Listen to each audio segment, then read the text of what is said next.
feel? It feels insane. I grew up in a little town in Merseyside, and I was obsessed with Broadway. And you convince yourself that these things don't happen to people like you. You just do. It's too far away. Even geographically, it is too far away.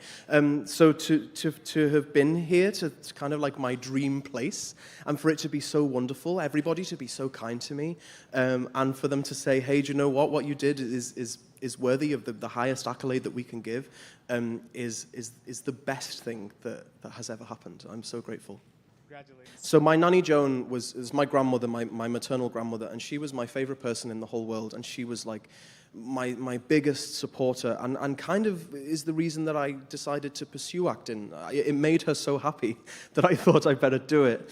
And I have a terrible thing that when a good thing happens, sometimes I think, oh, what's the point? She's not here.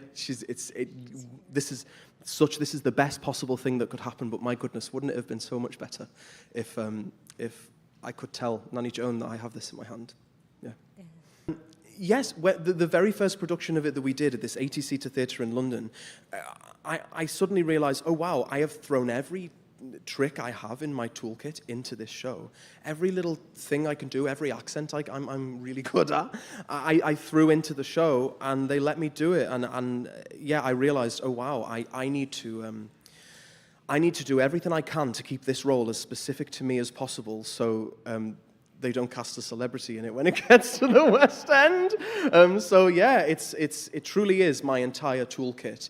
And I'm deeply sorry to everybody who has had to sing the role after me. Every time they cast a new Hester, I get a message like, what is this part? What are you doing? So yeah, it's nice to be able to showcase everything I have to give.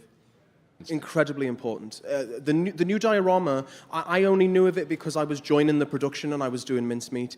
I really firmly believe I owe David Byrne my career, possibly. That man is just a visionary. I didn't have an agent when we did the first run of Mincemeat, and he personally advocated for me and called agencies in his free time to say, hey, there's this guy doing this thing and you've got to come and see him do it. Nobody came, but he still did that, and I'm so grateful for him for that. And the Southwark Playhouse, these places are like little schools for wayward girls, when you go and you figure out the show and you cut your teeth, and then producers are starting to pick up on that and give these shows bigger spaces and longer runs, and I'm so grateful for that. Long may it continue. I think London has a very, very good tradition and channel to be able to support new work, and it's become a bit of a trend, and I hope it stays trendy.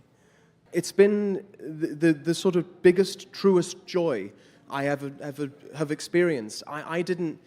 You couldn't have told me before I came here, and if anyone had tried to tell me, I wouldn't have believed them, how wonderful and warm and open this community is. People have the time for you here. People want to gas you up and make you feel good and invite you for coffee.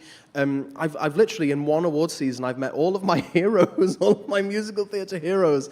I'm so glad that Mincemeat, throughout its entire journey and everything we've done, has landed here, so we as a team and as a show, as a production, got to experience Broadway's incredible, unrivaled hospitality.